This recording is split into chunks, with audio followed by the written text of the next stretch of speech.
नमस्कार दोस्तों, आप देख रहे हैं एसआर न्यूज और मैं हूं संगीता। दोस्तों, पश्चिम बंगाल विधानसभा चुनाव में ममता बनर्जी का खेल जो है वह बिगड़ता हुआ नजर आ रहा है। यानी कि पश्चिम बंगाल की जो सीएम ममता बनर्जी हैं, उनका इस बार आने वाले विधानसभा के चुनाव में वह चारों तरफ से भारतीय जनता पार्टी और इधर उनके ही निकाले गए हुमायूं कबीर, इनके जाल में वह घिर चुकी है। भारतीय जनता पार्टी जो कि एक के बाद एक उनके ही गढ़ में सेंध मारने की कोशिश कर रही है और वहीं उनके वोट में सेंध मारने की कोशिश में उनके ही पार्टी से निकाले गए विधायक हुमायूं कबीर, जो कि टीएमसी से निलंबित होने के बाद से वह अपनी एक पार्टी जनता उन्नयन पार्टी का गठन करते हैं और ममता बनर्जी को टक्कर देने के लिए सभी सीटों से चुनाव भी लड़ते हैं। सभी सीटों से चुनाव लड़ने की घोषणा भी करते। वहीं हुमायूं कबीर जो है वह कई सारे उम्मीदवार को भी खड़ा कर दिए ममता बनर्जी को टक्कर देने के लिए। और अब जो पश्चिम बंगाल चुनाव से पहले खबर निकल कर आ रही है वह यह है कि जनता उन्नयन पार्टी के अध्यक्ष हुमायूं कबीर और ओवैसी ने एक साथ हाथ मिला लिया है और अब ममता बनर्जी को टक्कर देने के लिए यह दोनों लोग मिलकर ममता बनर्जी के खिलाफ चुनाव लड़ने जा रहे हैं। उधर जो भारतीय जनता पार्टी है, जिसने अपने तरफ से उम्मीदवार के रूप में भारतीय जनता पार्टी के ही जो नेता है शुभेंदु अधिकारी, उनको उतारा गया है। वह भी ममता बनर्जी के गढ़ भवानीपुर से। भवानीपुर यह वह इलाका है कोलकाता का जो कि बंगाल की सत्ता में आने के लिए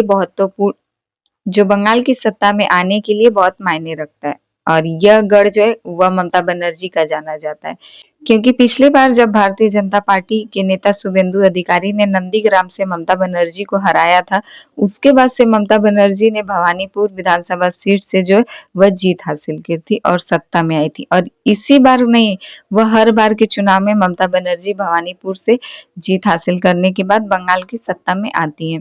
और इस बार वही सेंध मारने के लिए भारतीय जनता पार्टी ने अपना वॉर रूम भी तैयार किया है और शुभेंदु अधिकारी वहां से चुनाव भी लड़ रहे हैं।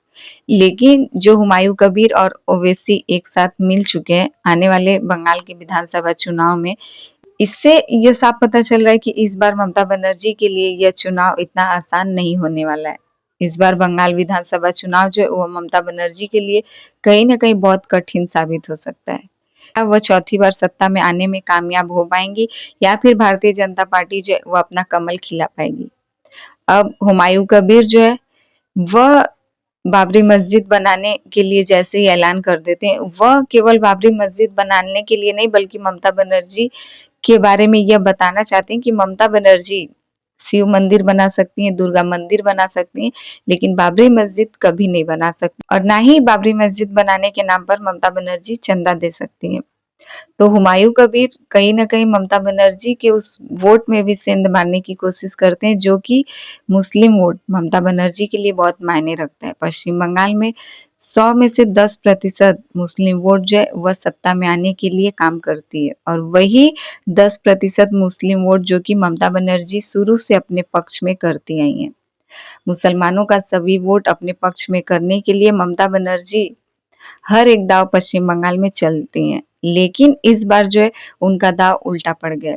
हुमायूं कबीर ने बाबरी मस्जिद का ऐलान, उसके बाद से चुनाव लड़ने का ऐलान, इन सभी की वजह से जो है वह ममता बनर्जी के सभी मुस्लिम वोटों को अपनी तरफ खींचने का काम कर रहे हैं। तो हो सकता है इस बार आने वाले विधानसभा चुनाव में ममता बनर्जी को सभी मुस्लिम वोट का सहारा न मिले। हुमायूं कबीर जो है वो अपने पक्ष में सभी मुसलमानों का वोट करने के लिए पहले से ही दाव चल चुके हैं। ममता बनर्जी जो कि हर बार पश्चिम बंगाल में सत्ता में आती हैं और उसमें कहीं ना कहीं मुस्लिम वोट बहुत मायने रखता है, लेकिन इस बार शायद ममता बनर्जी मुस्लिम वोट से काफी दूर पहुंच चुकी है। इधर भारतीय जनता पार्टी जो कि एक के बाद एक दाव चल रही है पश्चिम बंगाल से, कभी महिला सुरक्षा को लेकर, कभी बेरोजगारी का मुद्दा बनाकर, कभी घुसपैठिए का मुद्दा बनाकर पश्चिम बंगाल में भारतीय जनता पार्टी चुनाव लड़ने जा रही है। और वही देखा जा रहा है कि एक महीना के अंदर 14 रैलियां प्रधानमंत्री नरेंद्र मोदी पश्चिम बंगाल आकर करेंगे और वही जो उत्तर प्रदेश के सीएम योगी आदित्यनाथ हैं, हमारे देश के गृह मंत्री अमित शाह भी पश्चिम बंगाल आने वाले और उनकी 8 रैलियां पश्चिम बंगाल में होनी है।